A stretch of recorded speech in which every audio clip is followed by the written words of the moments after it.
دیکھیے اللہ نے سب سے پہلی شہادت دی کہ انک لعلی خلق عظیم، اے رسول آپ سب سے بلند اخلاق پر، آپ خلق اور عادت کے اعتبار سے، سیرت و کردار کے اعتبار سے اس بلندی پر فائز ہے کہ ابھی تک کوئی فائز نہیں۔ بہت سے انبیاء آئے، بہت سے رسول آئے، آدم سے لے کر عیسیٰ تک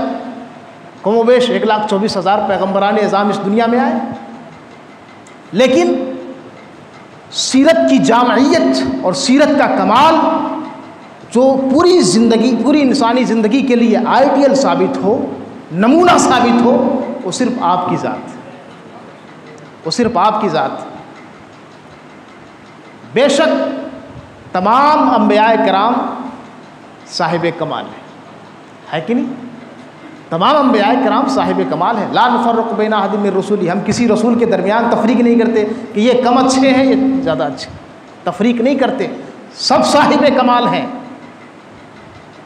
لیکن مصطفیٰ علیہ الصلوۃ والسلام کی ذات تمام کمالات کی جامع ہے۔ وہ جو پیغمبروں میں الگ الگ طور سے ایک ایک کمال اور ایک ایک خوبی تھی، جس کے لیے وہ مشہور تھے، جس کے لیے وہ ممتاز تھے، وہ تمام خوبیاں، وہ تمام کمالات اکیلے مصطفیٰ علیہ الصلوۃ والسلام کی ذات ہے،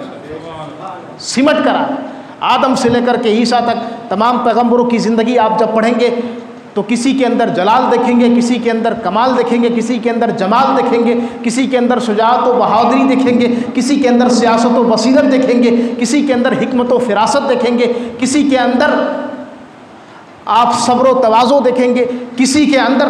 دشمن کو مغلوب کرنا دیکھیں گے، کسی کے اندر خدمت خلق اور مخلوق خدا سے بے پناہ محبت دیکھیں گے۔ یہ تمام اوصاف آپ دیکھیں گے، لیکن اگر تمام خوبیوں کو سمیٹ کر ایک ذات میں دیکھی جائے تو وہ صرف اور صرف میرے مصطفیٰ کی ذات ہے۔ جہاں آدم سے لے کر کے عیسیٰ تک تمام انبیاء کی خوبیاں سمٹ کر آ گئی، بلکہ حد تو یہ ہے کہ سمٹ کر عالم ارواح جس کا جسم بن جائے، پھر اس کی روح کا کیا ذکر جو ایک راز پنہا ہے۔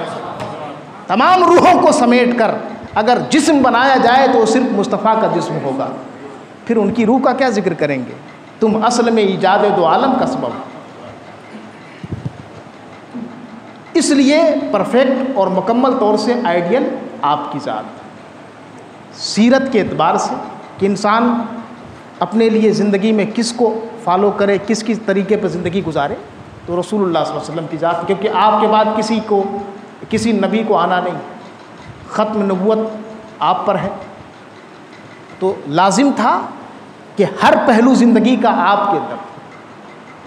اس لیے محدثین فقہا محنت کر کے ہر مسئلہ نکالے، حدیث